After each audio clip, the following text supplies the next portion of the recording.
Diguyur hujan deras, ruas jalan Surabaya kebanjiran.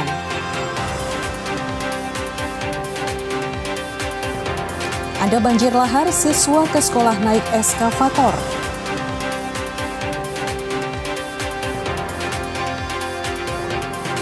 Damkar evakuasi kucing terjepit tembok.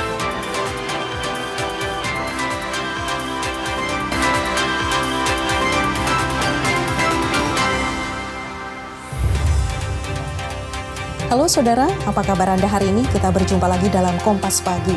Selain 3 informasi utama tadi, tim redaksi kami telah menyiapkan sejumlah informasi yang penting dan inspiratif lainnya. Bersama saya Vina Putri, inilah Kompas Pagi di Kompas TV, independen terpercaya.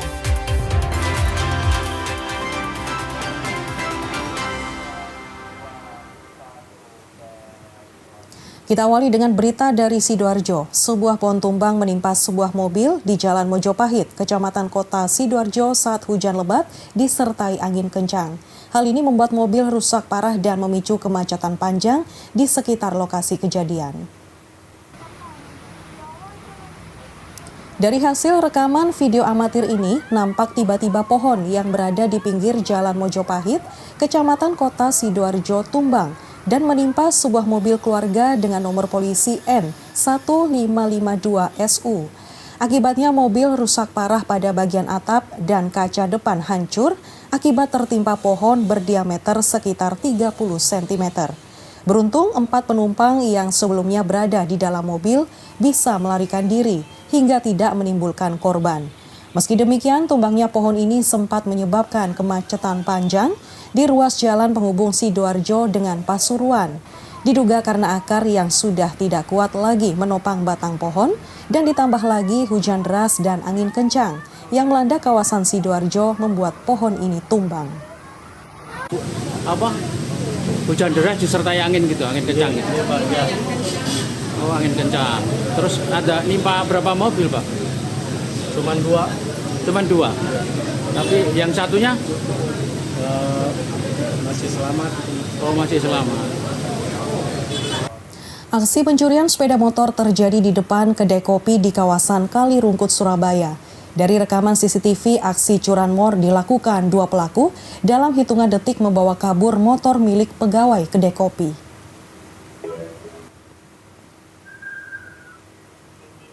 Beginilah aksi pencurian sepeda motor di depan kedai kopi di Jalan Kali Rungkut, Surabaya yang terekam kamera CCTV. Dari rekaman kamera pemantau, aksi curanmor ini dilakukan oleh 2 pelaku. Satu pelaku sebagai eksekutor dan seorang lainnya sebagai joki memantau situasi. Hanya dalam hitungan detik, motor metik milik pegawai kedai kopi digasak kedua pelaku. Aksi pelaku tergolong nekat karena situasi di sekitar lokasi tengah ramai lalu lintas. Menurut saksi mata kejadian, curanmor ini terjadi saat kedai kopi sepi pembeli karena baru buka. Pelaku dengan leluasa melakukan aksinya karena korban tengah disibukkan aktivitas di dalam kedai. Di kawasan tersebut dikenal sebagai daerah rawan curanmor karena sering terjadi aksi pencurian motor. Sementara kasus pencurian motor ini oleh korban telah dilaporkan ke Polsek Rungkut, Surabaya.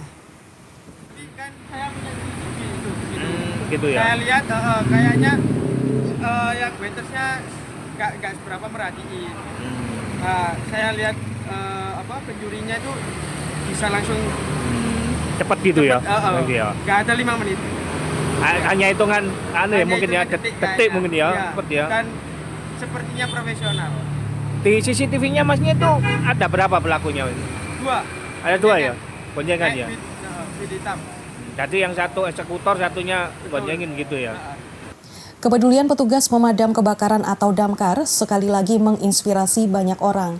Kali ini aksi heroik mereka bukan untuk menyelamatkan manusia, melainkan menyelamatkan seekor kucing peliharaan warga yang terjatuh dan terjebak di sela tembok rumah setinggi 4 meter.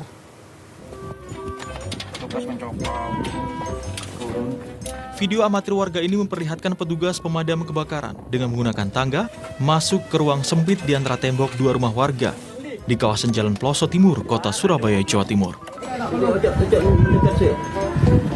Aksi ini dilakukan untuk menyelamatkan seekor kucing peliharaan warga yang terjatuh dan terjebak di sela antara tembok rumah setinggi 4 meter. Namun sela antara tembok rumah warga yang sangat sempit sekitar 50 cm sempat menyulitkan proses evakuasi. Petugas damkar akhirnya menggunakan kandang kucing berukuran kecil untuk mempermudah proses evakuasi. Setelah hampir 1,5 jam, kucing jenis Anggora ini berhasil dievakuasi dengan selamat. Menurut Kabid Pemadam DPKP Kota Surabaya, Wasi Sutikno, selain lokasi yang sempit, kucing juga sempat berontak saat akan dievakuasi.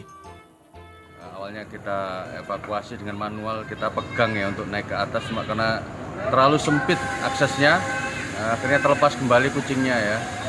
Kemudian kita pakai kandangnya untuk kita turunkan. Kebetulan ada sisi yang cukup untuk penurunan kandang ya. Kemudian kita masukkan, kita angkat naik ke atas dan berhasil.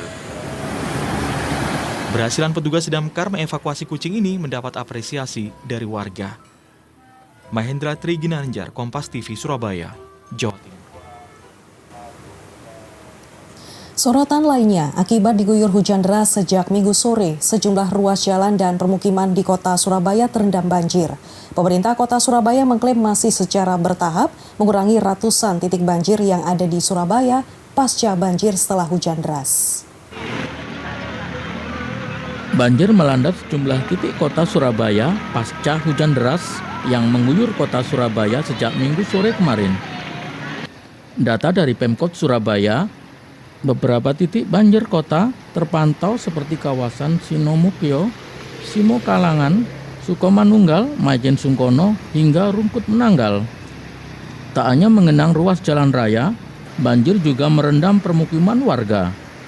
Menyikapi hal ini, Wali Kota Surabaya Eri Cahyadi menyebut pihaknya masih terus mempercepat upaya pengurangan titik banjir di Kota Surabaya.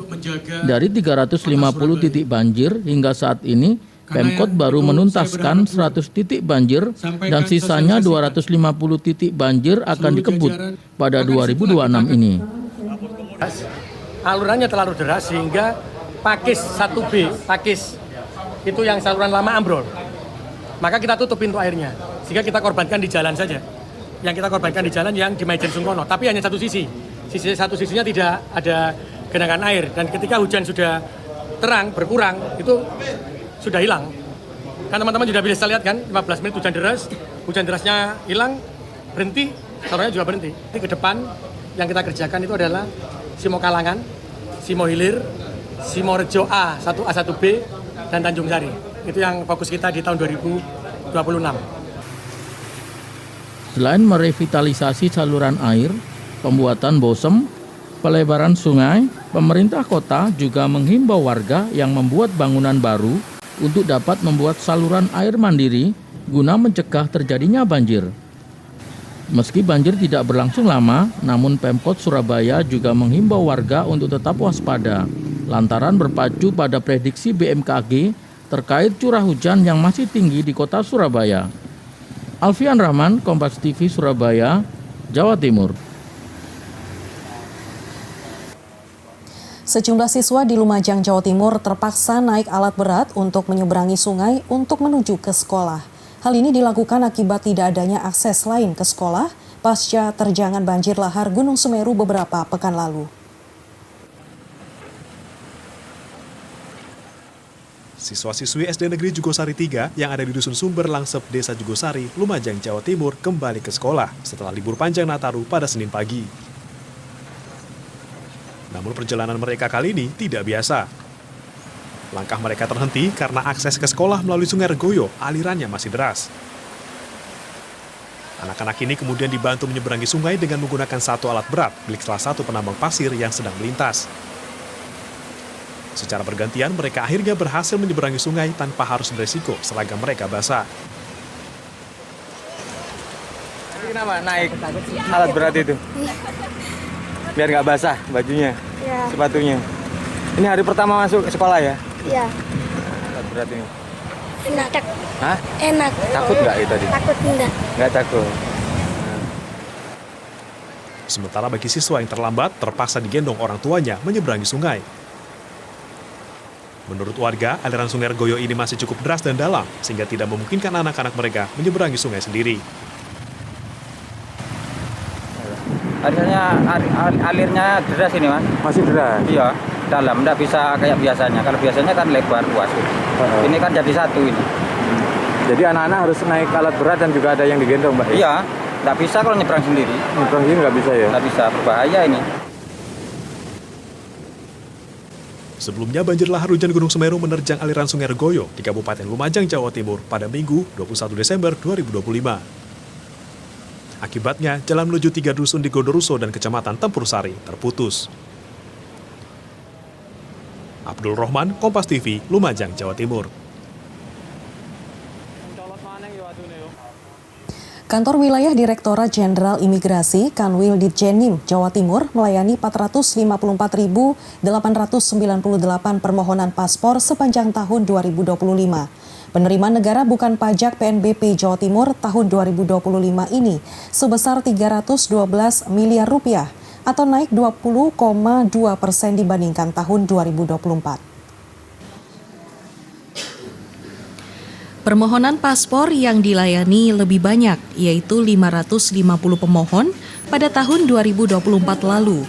Namun PNBP-nya lebih sedikit dibanding tahun ini, yaitu sebesar 253 miliar rupiah. Kepala Kanwil Ditjenim Jatim, Novianto Sulastono di Surabaya mengatakan, adanya peningkatan PNBP didongkrak biaya pengurusan 2 jenis paspor elektronik yang mulai resmi dilayani sejak akhir tahun 2024, yaitu paspor elektronik dengan masa berlaku 5 tahun, yang biayanya sebesar Rp650.000 per pemohon. Selain juga paspor elektronik dengan masa berlaku 10 tahun, yang biayanya sebesar Rp950.000 per pemohon. Sebelumnya hanya melayani 2 jenis paspor biasa atau non-elektronik setebal 24 halaman dengan masa berlaku 5 tahun dengan biaya kepengurusan Rp350.000 per pemohon. Untuk paspor biasa 48 halaman dengan masa berlaku 10 tahun, biaya mengurusnya Rp650.000 per pemohon. Pada tahun 2024, permohonan paspor biasa 48 halaman mendominasi di Kanwil Ditjenim Jatim yang tercatat sebanyak 403.535 pemohon. Sepanjang 2025 didominasi oleh permohonan paspor elektronik 5 tahun yang tercatat ada 308.996 pemohon. Alhamdulillah membanggakan Jawa Timur dengan capaian kinerja bukan cukup ya, besar, dan itu juga tentunya kalau penerbitan paspor sekian berdampak kepada PNBP juga. Pelayanan izin tinggalnya kan berdampak pada penerimaan negara bukan pajak juga. Jadi alhamdulillah kita di urutan kedua setelah DKI, karena DKI cukup besar data perlintasannya. Orang asingnya juga besar, permohonan paspor juga tinggi. Sementara itu, Kementerian Imigrasi dan Pemasyarakatan kini melakukan kajian untuk selanjutnya hanya melayani permohonan 1 jenis paspor yang rencananya mulai diterapkan sekitar 2 tahun mendatang. Tim Liputan, Kompas TV, Surabaya, Jawa Timur. Limbah teh celup jadi dekorasi rumah. Nantikan informasinya usai jeda berikut ini.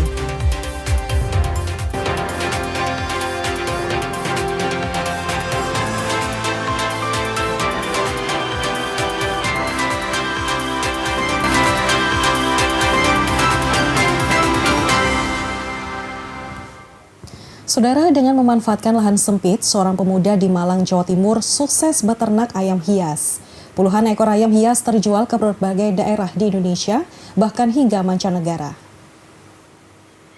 Keterbatasan lahan ternyata bukan halangan bagi Muhammad Amin, warga Poncokusumo, untuk membudidayakan ayam. Bukan ayam pedaging atau petelur, melainkan ayam hias. Dengan memanfaatkan lahan sempit di belakang rumahnya, pemuda ini membudidayakan berbagai macam jenis ayam hias, seperti Polan, Silky, hingga Brahma. Berbagai jenis ayam hias ini adalah ayam dari luar negeri. Menurutnya, beternak ayam hias tidak jauh berbeda dengan ayam pada umumnya. Namun, ayam hias memiliki beberapa keunggulan. seperti tidak memerlukan lahan luas, dan tentu saja ayam hias memiliki harga jual lebih tinggi dari ayam petelur atau ayam pedaging. Permintaan ayam hias juga masih cukup tinggi. Kebanyakan dari pembeli adalah para penghobi ayam hias atau mereka yang menjadikan ayam hias sebagai penghias taman. Dengan ketelatenannya, pria ini bisa menjual hingga 50 ekor anakan ayam hias dari berbagai jenis. Tak hanya anakan, para pembeli biasanya membeli telur ayam untuk ditetaskan sendiri. Karena ayam hias menurut saya ya mungkin hanya perlu modal besar, tapi untuk produktivitasnya untuk ayam hias itu lebih mudah, lebih banyak dibanding seperti ya mungkin jenis kategori burung atau jenis lainnya.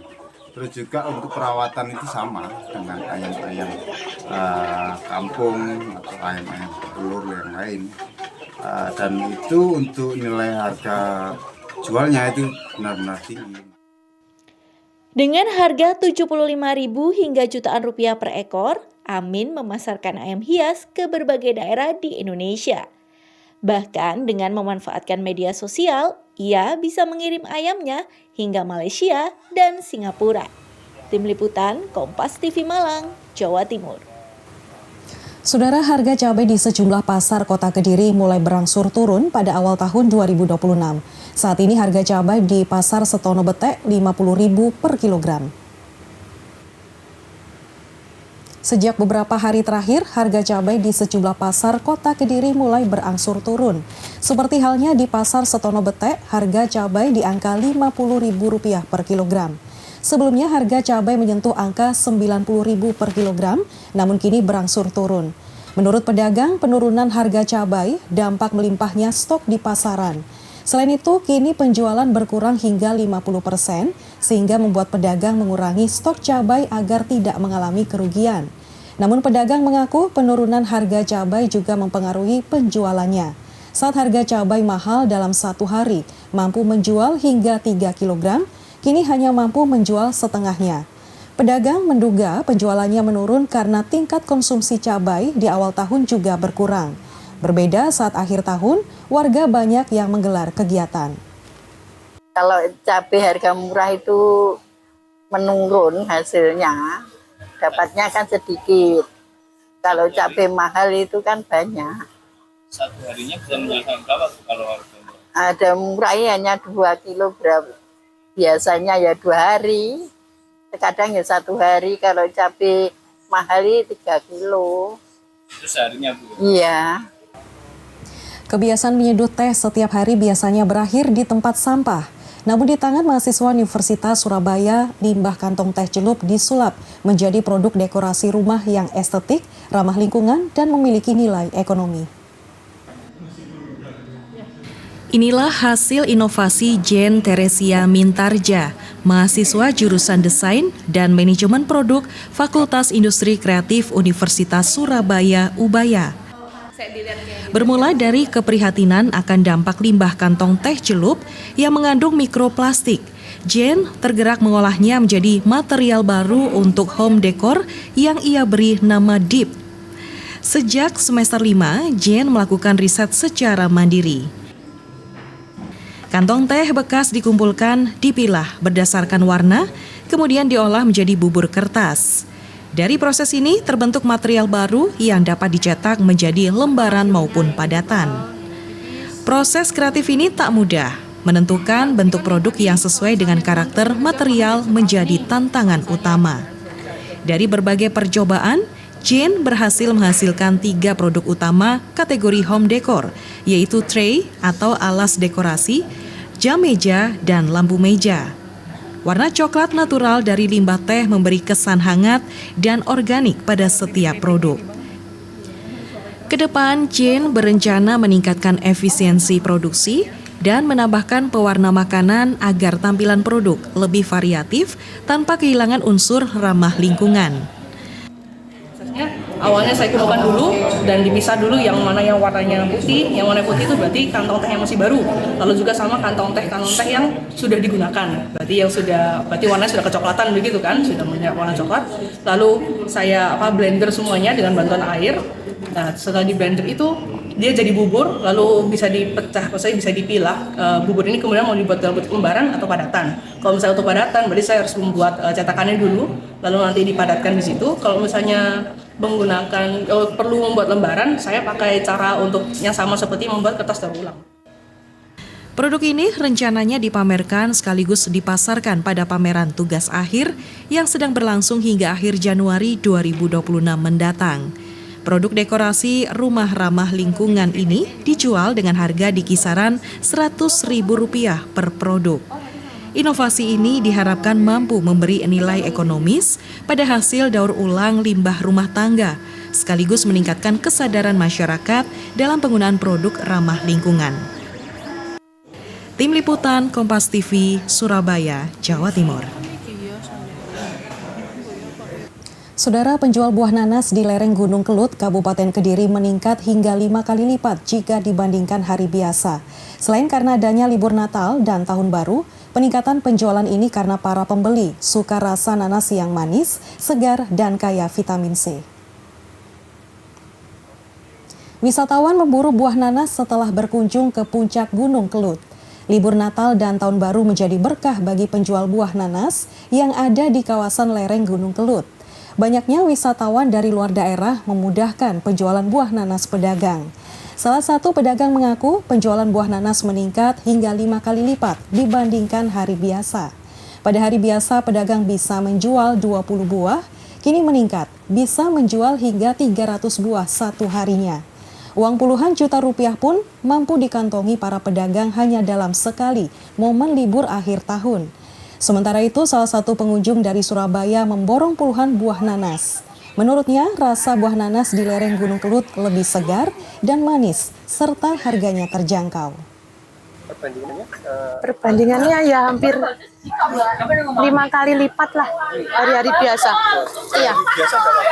Hari biasa ada sedikit, omsetnya cuma habis sedikit-sedikit. Kalau ini tahun baru ini ya omsetnya hampir 5 kali lipat, 6 kali lipat. Nanas kan untuk kesehatan juga bagus. Iya. Nah ini kalau di Surabaya ada nanas juga? Ada, tapi ya harganya lebih mahal. Ini kan langsung kita ke petani ya, jadi lebih murah ya.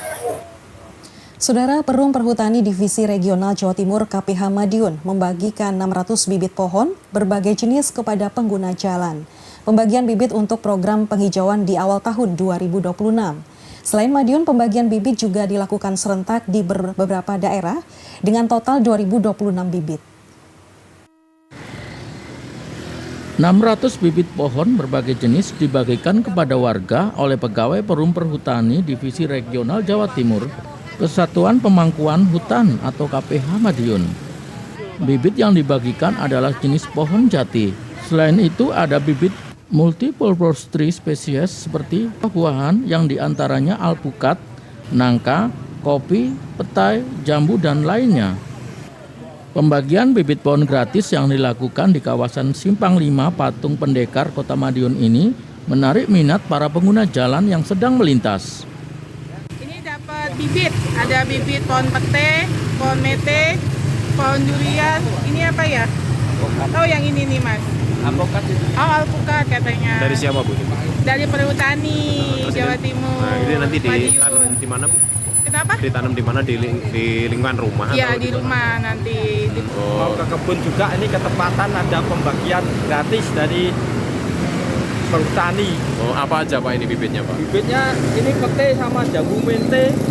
Yang banyak pete Pak ini. Nanti langsung ditanam atau gimana? Langsung ditanam di kare Pak nanti. Oh, iya. Ini dapat gratis Pak ya? Gratis. Gimana iya. Pendapatnya gimana Pak seperti ini? Sangat baik sekali Pak untuk penghijauan lingkungan Pak. Untuk mencegah erosi banjir. Mengawali tahun ini, sebanyak 226 bibit pohon dibagikan secara serentak di berbagai daerah di Jawa Timur. Di antaranya di Madiun, Bojonegoro, Jombang, Surabaya, Malang, Jember, dan Banyuwangi. Pembagian bibit sejumlah 2026 plences Ini adalah instruksi dari Pak Kadifre Jawa Timur, dilaksanakan di beberapa kota. Salah satunya di Kota Madiun, Bojonegoro, Surabaya, Malang, Jember, dan Banyuwangi. Jadi kegiatannya serentak di beberapa titik. Selain pegawai perhutani, sejumlah pelajar turut dilibatkan dalam pembagian bibit pohon. Membagikan bibit pohon menjadi agenda setiap awal tahun untuk mendongkrak semangat warga dalam upaya pelestarian lingkungan. Imam Iswanto, Kompas TV Madiun, Jawa Timur.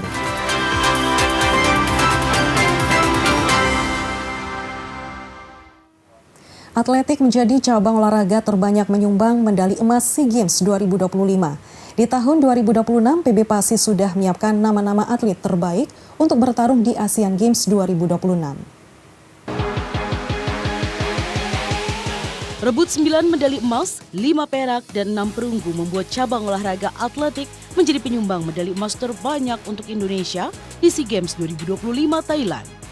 Meski lampaui target, PB Pasi tak mau terlena dan serius menatap Asian Games 2026 Nagoya. Kini PB Pasi sedang menggodok program bersama seluruh pengurus.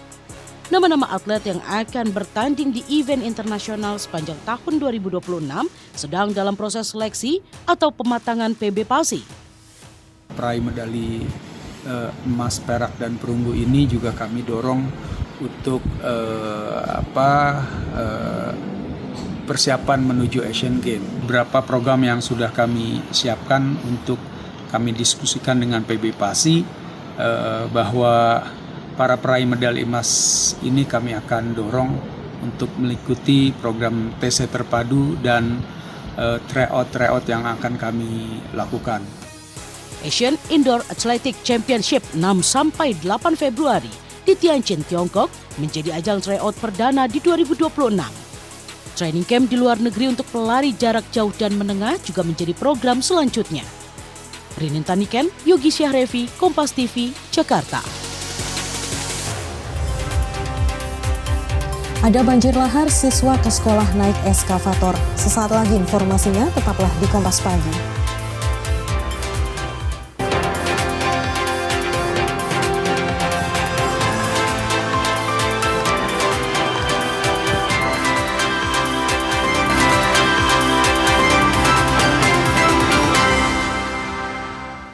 Saudara, akibat diguyur hujan deras sejak Minggu sore, sejumlah ruas jalan dan permukiman di kota Surabaya terendam banjir. Pemerintah kota Surabaya mengklaim masih secara bertahap mengurangi ratusan titik banjir yang ada di Surabaya pasca banjir setelah hujan deras. Banjir melanda sejumlah titik kota Surabaya pasca hujan deras yang mengguyur kota Surabaya sejak Minggu sore kemarin. Data dari Pemkot Surabaya, beberapa titik banjir kota terpantau seperti kawasan Sinomukyo, Simokalangan, Sukomanunggal, Majen Sungkono, hingga Rungkut Menanggal. Tak hanya mengenang ruas jalan raya, banjir juga merendam permukiman warga. Menyikapi hal ini, Wali Kota Surabaya Eri Cahyadi menyebut pihaknya masih terus mempercepat upaya pengurangan titik banjir di kota Surabaya. Dari 350 titik banjir hingga saat ini, Pemkot baru menuntaskan 100 titik banjir dan sisanya 250 titik banjir akan dikebut pada 2026 ini. Alurannya terlalu deras sehingga Pakis 1B, Pakis itu yang saluran lama ambrol. Maka kita tutup pintu airnya, sehingga kita korbankan di jalan saja. Yang kita korbankan di jalan yang di Majen Sungkono, tapi hanya satu sisi. Satu sisinya tidak ada genangan air, dan ketika hujan sudah terang, berkurang, itu sudah hilang. Kan teman-teman sudah bisa lihat kan, 15 menit hujan derasnya hilang, berhenti, salurannya juga berhenti. Jadi ke depan yang kita kerjakan itu adalah Simokalangan, Simohilir, Simorejo A, 1A, 1B, dan Tanjung Sari. Itu yang fokus kita di tahun 2026. Selain merevitalisasi saluran air, pembuatan bosem, pelebaran sungai, pemerintah kota juga menghimbau warga yang membuat bangunan baru untuk dapat membuat saluran air mandiri guna mencegah terjadinya banjir. Meski banjir tidak berlangsung lama, namun Pemkot Surabaya juga menghimbau warga untuk tetap waspada lantaran berpacu pada prediksi BMKG terkait curah hujan yang masih tinggi di kota Surabaya. Alfian Rahman, Kompas TV Surabaya, Jawa Timur. Sejumlah siswa di Lumajang, Jawa Timur terpaksa naik alat berat untuk menyeberangi sungai untuk menuju ke sekolah. Hal ini dilakukan akibat tidak adanya akses selain ke sekolah pasca terjangan banjir lahar Gunung Semeru beberapa pekan lalu. Siswa-siswi SD Negeri Jugosari 3 yang ada di Dusun Sumber Langsep, Desa Jugosari, Lumajang, Jawa Timur kembali ke sekolah setelah libur panjang Nataru pada Senin pagi. Namun perjalanan mereka kali ini tidak biasa. Langkah mereka terhenti karena akses ke sekolah melalui Sungai Regoyo, alirannya masih deras. Anak-anak ini kemudian dibantu menyeberangi sungai dengan menggunakan satu alat berat milik salah satu penambang pasir yang sedang melintas.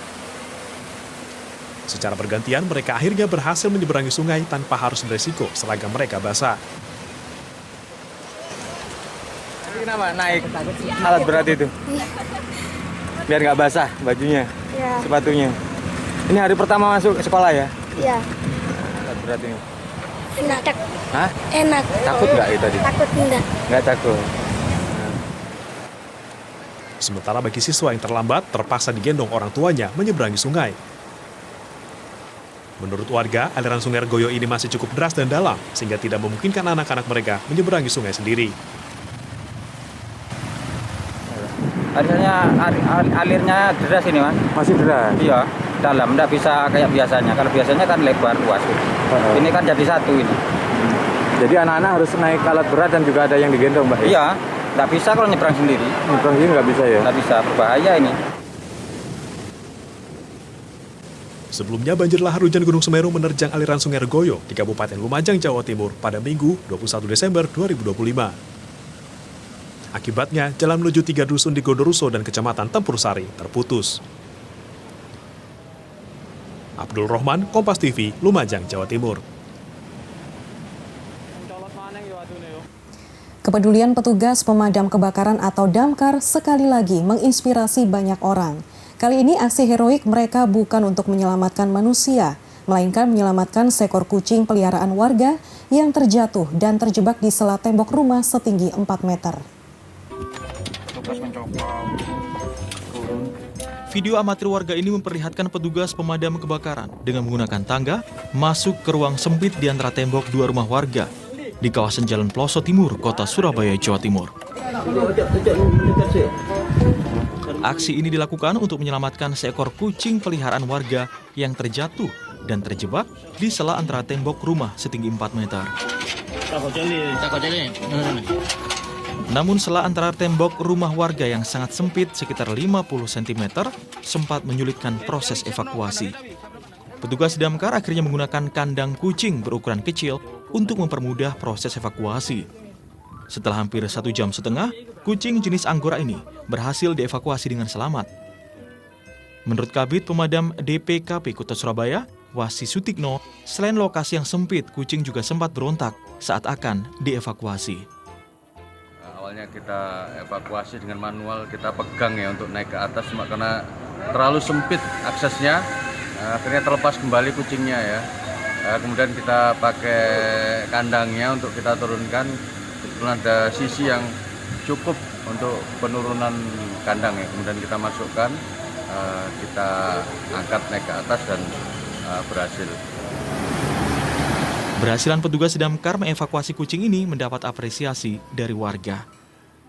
Mahendra Triginanjar, Kompas TV Surabaya, Jawa Timur. Kebiasaan menyedot teh setiap hari biasanya berakhir di tempat sampah. Namun di tangan mahasiswa Universitas Surabaya, limbah kantong teh celup disulap menjadi produk dekorasi rumah yang estetik, ramah lingkungan, dan memiliki nilai ekonomi. Inilah hasil inovasi Jen Teresia Mintarja, mahasiswa jurusan Desain dan Manajemen Produk Fakultas Industri Kreatif Universitas Surabaya, Ubaya. Bermula dari keprihatinan akan dampak limbah kantong teh celup yang mengandung mikroplastik, Jen tergerak mengolahnya menjadi material baru untuk home decor yang ia beri nama Deep. Sejak semester 5, Jen melakukan riset secara mandiri. Kantong teh bekas dikumpulkan, dipilah berdasarkan warna, kemudian diolah menjadi bubur kertas. Dari proses ini terbentuk material baru yang dapat dicetak menjadi lembaran maupun padatan. Proses kreatif ini tak mudah. Menentukan bentuk produk yang sesuai dengan karakter material menjadi tantangan utama. Dari berbagai percobaan, Jane berhasil menghasilkan 3 produk utama kategori home decor, yaitu tray atau alas dekorasi, jam meja, dan lampu meja. Warna coklat natural dari limbah teh memberi kesan hangat dan organik pada setiap produk. Kedepan, Jane berencana meningkatkan efisiensi produksi dan menambahkan pewarna makanan agar tampilan produk lebih variatif tanpa kehilangan unsur ramah lingkungan. Awalnya saya kumpulkan dulu dan dipisah dulu yang mana yang warnanya putih. Yang warna putih itu berarti kantong teh yang masih baru. Lalu juga sama kantong teh yang sudah digunakan. Berarti warnanya sudah kecoklatan begitu kan, sudah punya warna coklat. Lalu saya blender semuanya dengan bantuan air. Nah, setelah di blender itu dia jadi bubur, lalu bisa dipecah, maksudnya bisa dipilah. Bubur ini kemudian mau dibuat dalam bentuk lembaran atau padatan. Kalau misalnya untuk padatan, berarti saya harus membuat cetakannya dulu, lalu nanti dipadatkan di situ. Kalau misalnya perlu membuat lembaran, saya pakai cara untuk yang sama seperti membuat kertas daur ulang. Produk ini rencananya dipamerkan sekaligus dipasarkan pada pameran tugas akhir yang sedang berlangsung hingga akhir Januari 2026 mendatang. Produk dekorasi rumah ramah lingkungan ini dijual dengan harga di kisaran Rp100.000 per produk. Inovasi ini diharapkan mampu memberi nilai ekonomis pada hasil daur ulang limbah rumah tangga, sekaligus meningkatkan kesadaran masyarakat dalam penggunaan produk ramah lingkungan. Tim Liputan Kompas TV, Surabaya, Jawa Timur. Mencicipi kuliner bakso bakar hadir usai jeda berikut ini, tetaplah di Kompas Pagi.